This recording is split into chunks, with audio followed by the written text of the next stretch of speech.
Bienvenidos a mi espacio, soy el profesor Ahmed Naharwadi. Vamos a estar analizando qué había que hacer en el tiempo de Moisés si había sospechas de adulterio de parte de su marido. Vamos al libro de Números capítulo 5 para luego poder estar explicando este pasaje. Dice así, Números capítulo 5, comenzando en el versículo 11. Y Yahweh habló a Moisés diciendo, habla a los hijos de Israel y diles, cuando la mujer de alguien cometiera infidelidad conyugal, que alguien se hubiese acostado con ella en relaciones carnales y su marido no lo hubiese visto por haberse ella contaminado ocultamente, si hubiese testigos contra ella, si ella hubiera sido vista en el acto y si viniere sobre él el espíritu de celo y tuviera celos de su mujer, habiéndose ella contaminado, o viniere sobre él el espíritu de celo y tuviere celos de su mujer, no habiéndose ella contaminado, entonces el marido traerá a su mujer al sacerdote y traerá su ofrenda con ella.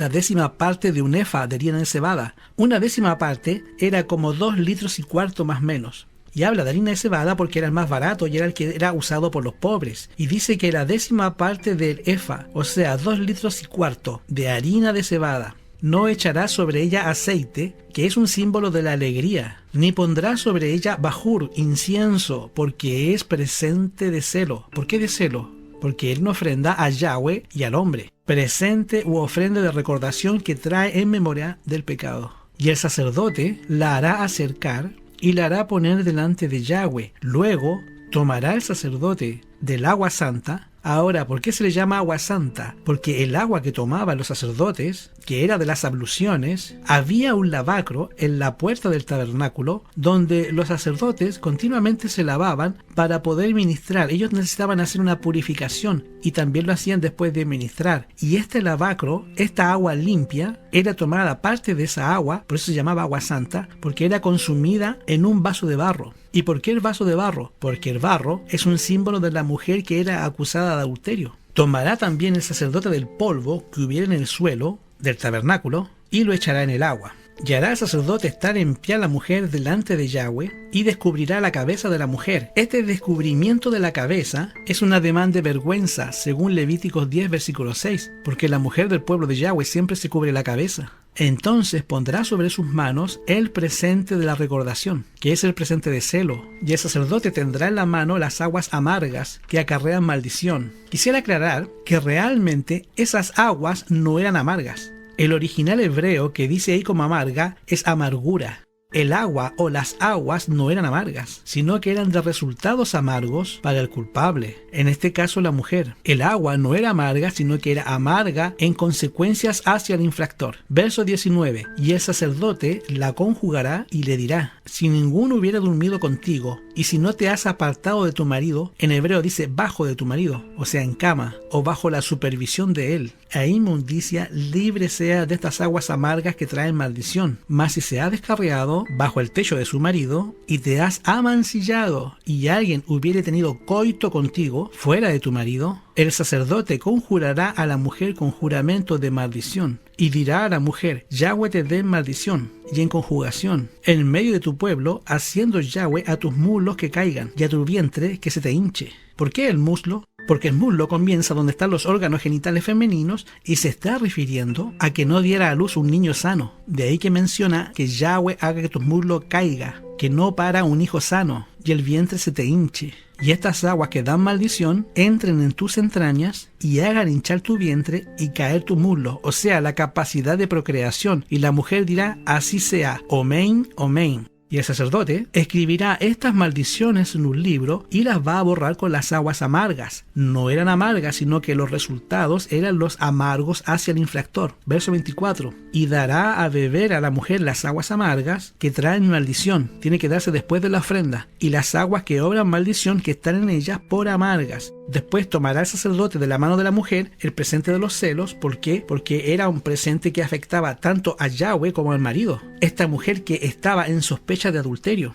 y tomará el sacerdote un puñado del presente en memoria de ella y lo quemará sobre el altar, y después dará a beber las aguas a la mujer. Le dará pues a beber las aguas, y si fuera inmunda, si hubiese cometido el pecado del adulterio, que es una inmundicia ante Yahweh, y hubiera hecho traición contra su marido, las aguas que obran maldición entrarán en ellas en amargura, y su vientre se hinchará, y caerá su muslo, o sea, la capacidad de procreación o de tener hijos, que es el propósito de todo padre judío en esa época, de tener un hijo conforme a la promesa. Y la mujer será por maldición en medio de su pueblo. Mas si la mujer no fuera inmunda, sino que estuviese limpia, ella será libre, o sea, será inocente y será fecunda. Esta es la ley de los celos. Cuando la mujer hiciere traición a su marido y se mancillare, o del marido sobre el cual pasare sobre el espíritu de celo y tuviere celos de su mujer. Él la presentará entonces delante de Yahweh, y el sacerdote ejecutará en ella toda esta ley. Y aquel varón será libre de iniquidad, o sea de la maldad, y la mujer llevará su pecado. Esto es un caso inhumano, porque se está tratando de un reglamento que es raro, que es acerca del cual no se ha encontrado ningún paralelo en el Antiguo Testamento o en el Antiguo Cercano Oriente. Lo que algunos consideran muy ofensivo es que supuestamente pone a la mujer en un nivel infrahumano, o sea, por debajo de su humanidad, debajo de su delicadeza de mujer, de su valor. Brevemente, esto es lo que el texto reglamentariamente dice. En el caso de que su marido sospechara que su mujer había cometido adulterio, debía de llevarla al sacerdote, quien juntaba polvo del santuario y lo ponía en una provisión de agua.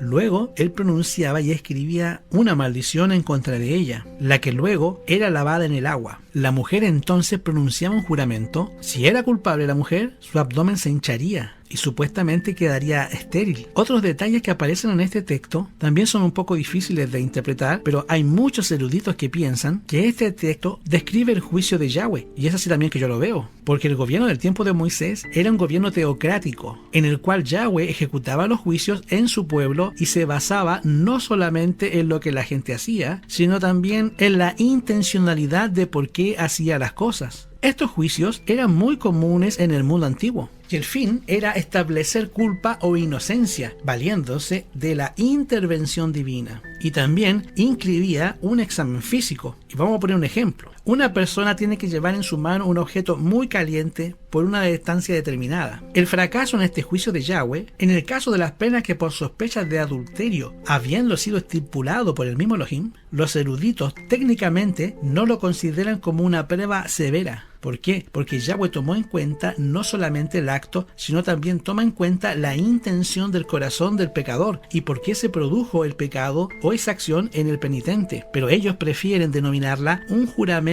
dramatizado. ¿Quiénes? Los eruditos. Tratando de explicar este pasaje de Números capítulo 5 sobre la ley de los celos, nosotros necesitamos entender la verdadera intención de la Torá, de la ley, y puede resultar en una sorpresa de que esta ley, en primer lugar, no tiene la intención de proteger los derechos del hombre. Al contrario, vela por los derechos de la mujer. Y estos son los argumentos con relación a lo que acabo de leer y explicar. Primero, un hombre celoso en el tiempo de Moisés que sospechaba infidelidad matrimonial puede haber infligido a su mujer terribles daños psicológicos e incluso ser culpable de abuso físico, de golpear a la mujer. Por eso que esta legislación está más bien dirigida a exponer al abusivo y caprichoso marido de o la lleva al Adón o guarda silencio. Esto limitaba su poder sobre ella como ser humano y era agredida psicológica y físicamente, y de ahí la vigencia de esta ley o el establecimiento de ella en el tiempo de Moisés. Otro punto importante a tratar: en lugar de autorizar al hombre para que determinara si su esposa le fue infiel, quien tenía que decidir era Yahweh. De ahí esta ley, para evitar las injusticias. Y en realidad se le ponía bajo la protección divina, liberándola del sistema legal que era controlado por los hombres, los cuales podrían simpatizar mucho con el supuesto agraviado y perjudicar así a la mujer. Ahora, con esta salvaguarda, el caso de esta mujer, como ser humano, era remitido a Yahweh, quien la amparaba con los derechos legales enunciados. Entonces, cuando bebía agua con polvo del santuario que contenía simbólicamente la maldición, señalaba su total dependencia de Yahweh como santo y justo para hacer el juicio.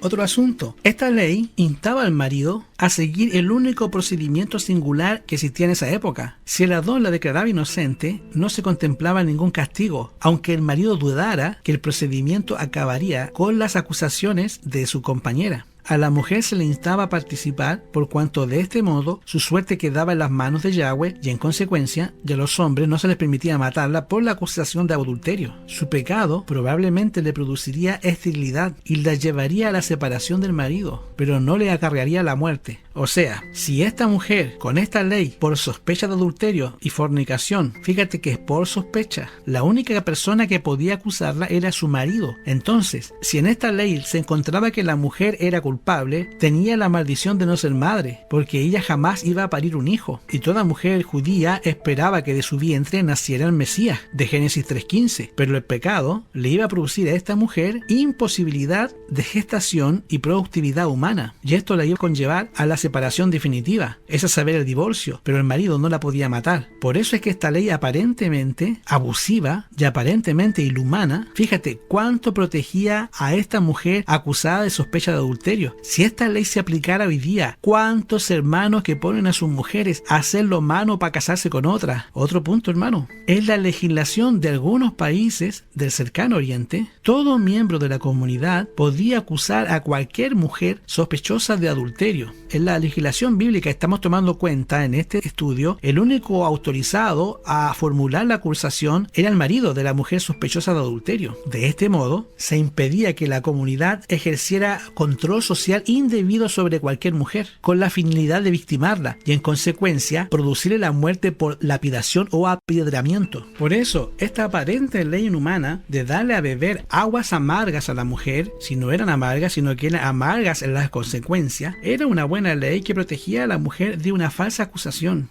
Y era buena, ya que en ese tiempo los derechos que existían la mujer no tenía, pero hoy día tiene derechos en el mundo occidental, en el mundo moderno del siglo XXI tiene derechos. Por eso, Yahweh dirigió a los israelitas en los aspectos en los cuales él necesitaba mejorar aparte de las prácticas que habían adoptado en el contexto cultural en el cual ellos vivían. La comentada legislación prueba que Yahweh tuvo y sigue teniendo mucho respeto por la mujer.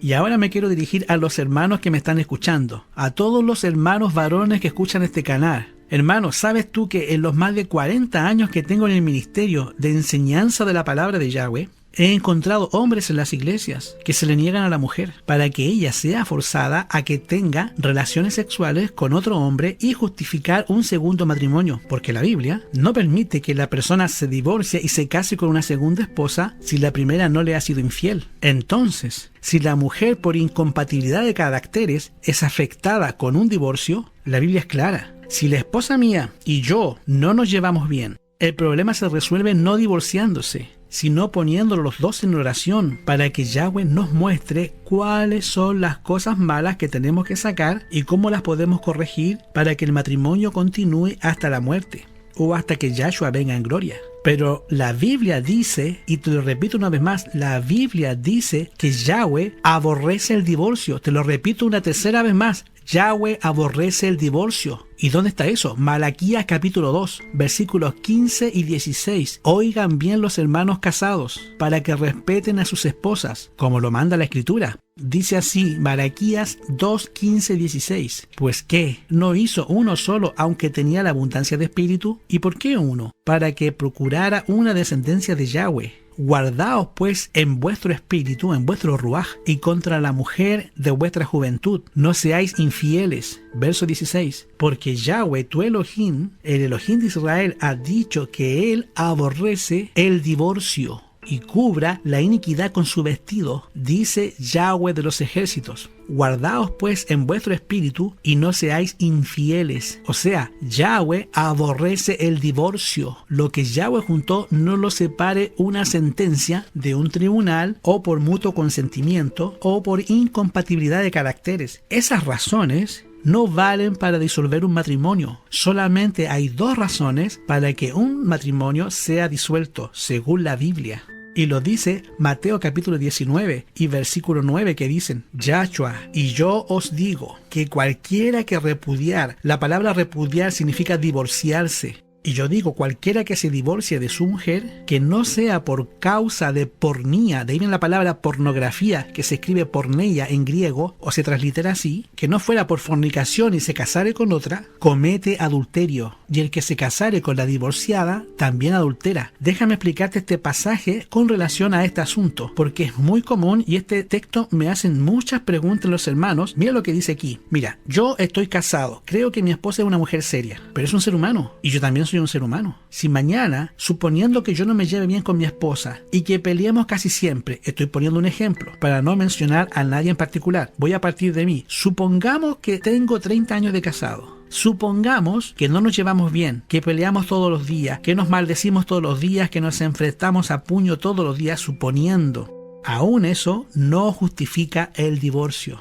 La separación sí, por abuso, por agresión mental, agresión física, pero no para divorcio, porque no me llevo bien con mi esposa, o porque no nos entendemos, o porque no nos llevamos bien. A lo mejor el problema no está en ella, sino está en mí, o a lo mejor no está en mí, está en ella. Pero ¿cuál es el procedimiento que el seguidor de Mashiach debe de hacer cuando una pareja no se lleva bien? Hermanos, el mejor psicólogo del mundo es Yahweh. ¿Por qué no hacemos, como dice 1 Corintios 7, y nos juntamos los dos a orar por el problema y ayunar por el problema varios días para que Yahweh nos revele dónde estamos fallando, dónde está el problema, y así pediríamos fuerzas al Altísimo para que Él nos esté ayudando a superar este problema, esta aflicción, esta dificultad de conducta humana?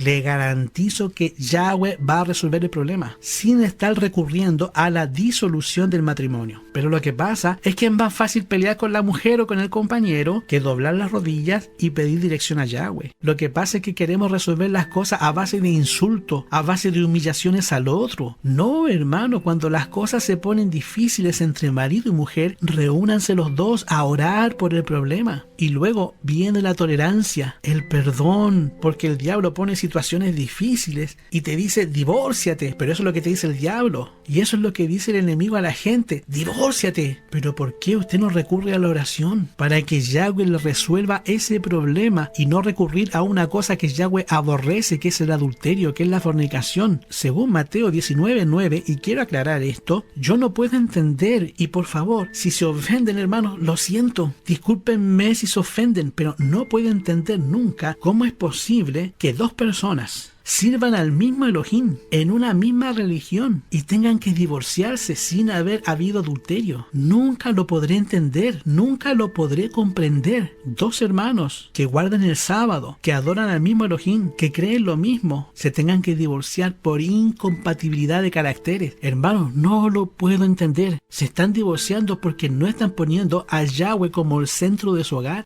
Y lo digo responsablemente. Lo que tienen que hacer los dos es humillarse ante Yahweh, señores. No recurrir a la separación, que esto afecta a los hijos, o recurrir al divorcio, que destruye. La única razón por la cual usted se puede divorciar de su pareja es por el adulterio. No hay otra opción. O que usted quede viudo, como dice 1 Corintios 7, que usted se quede viudo y entonces se vea obligado en la soledad de su viudez a casarse por segunda vez. Yahweh acepta el matrimonio producto de la viudez de una pareja.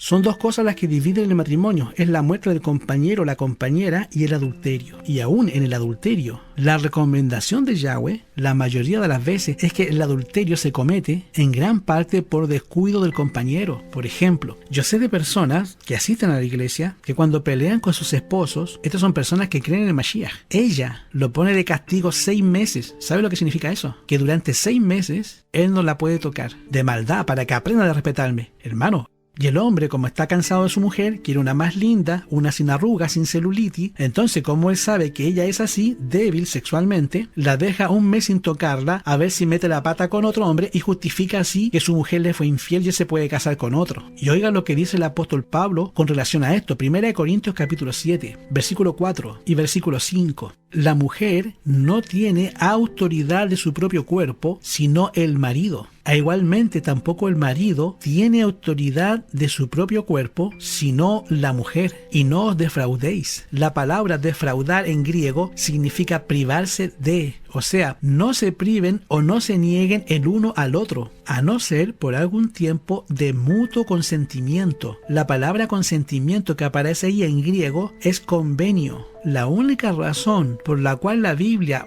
autoriza una separación dentro de la casa es no tocarse por un tiempo para que los dos oren y ayunen y volver a juntaros en uno para que no los tiente Satanás a causa de vuestra incontinencia. ¿Se entiende, hermanos? Quiere mantenerse separado de su mujer para orar. Pónganse de acuerdo. Y los dos mancomunados se ponen y duran un día, 2 días, 10 días, lo que fuera, orando y ayunando por casos específicos. Y después que concluye el caso de ayuno o de oración, el cual se determinó, entonces se juntan de nuevo para que Satanás no los tiente a causa de vuestra incontinencia. O sea, por falta de dominio propio. Por eso Pablo dice que la mujer no puede prohibir a su compañero, no le puede prohibir la intimidad sexual, como tampoco el hombre le puede impedir a su mujer tener intimidad sexual, a menos que la mujer esté indispuesta. Bajo esas condiciones no es recomendable que la mujer tenga relaciones sexuales, no es bíblico esto. Porque también sé de hombres que abusan de sus mujeres y las tratan como si fueran unas bestias. Yo me pregunto, hermano, ¿qué hace un seguidor del Mashiach realizando fantasías 12, 14 horas con una mujer? Este es un hombre carnal, haciendo todo lo que el diablo le pone en la mente. Hermano, usted no puede divorciarse de su mujer, hermano, porque no le cae bien o porque pelean. Esa no es la razón ante Yahweh. Este es un pecado que con el tiempo no se borra. Si la oración le tapó la boca a los leones cuando Daniel fue echado en el foso por el rey Darío, la oración hizo que el fuego no quemara a los 3 hebreos. Si la oración hizo que el mar rojo se abriera y se dividiera en 2 y el pueblo de Israel pasara en seco toda la noche, el pueblo sin mojarse. Si la oración, hermanos, hizo que Yahshua ayunara 40 días en el desierto. Si la oración hizo que Yahshua resucitara a los muertos, multiplicara los panes, anduviera por las aguas y resucitara a Lázaro. Si la oración es capaz de hacer todas estas cosas, todos estos milagros, ¿qué no puede hacer la oración en tu vida y en mi vida?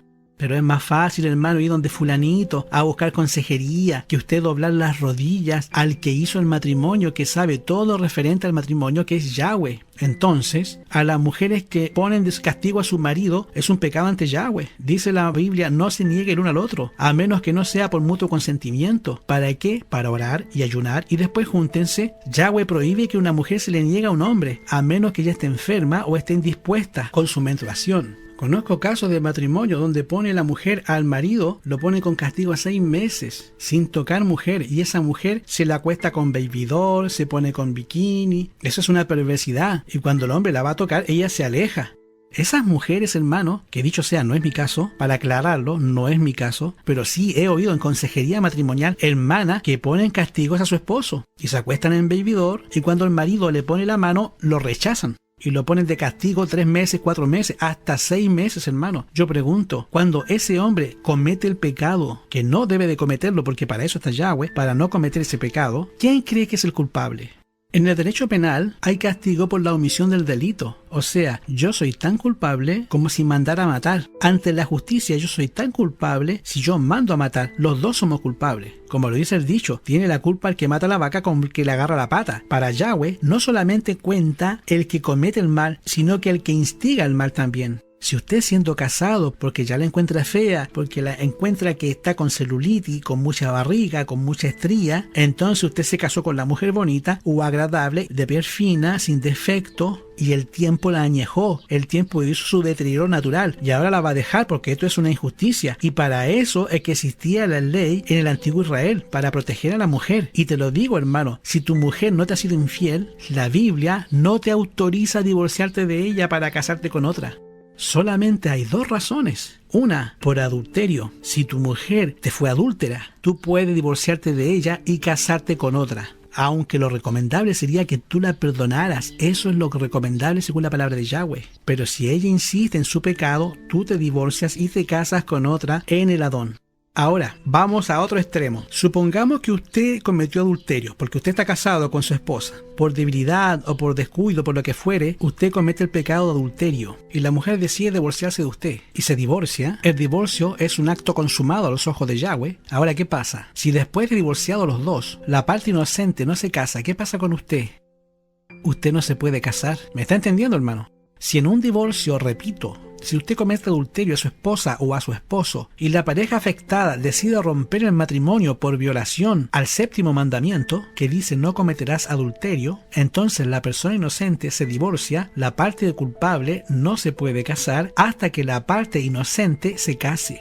Esto es lo que acabo de leer, hermano. Mateo capítulo 19, te lo voy a leer otra vez para que tú veas que es así. Verso 9, y yo os digo que cualquiera que se divorciare de su mujer, que no sea por causa de fornicación, y se casa con otra, comete adulterio. Y el que se casa con la divorciada, adultera o comete adulterio. ¿Qué significa esto? Que si yo, siendo la parte culpable, aprovecho que estoy divorciado por un adulterio, y yo como parte culpable me enamoro de otra y me caso, tan culpable de adulterio soy como la que se casa conmigo. La única persona que tiene derecho a casarse primero es la parte inocente. Y no le voy a dar más vuelta al asunto, hermano, porque esto es así y es la palabra de Yahweh. Te alabamos, Yahweh, y tu palabra se respeta y tu palabra se acepta. Por eso se hicieron estas leyes, para proteger a la mujer en este código del Antiguo Testamento. Yahweh protegía a la mujer porque la mujer fue hecha también a imagen y semejanza de Yahweh.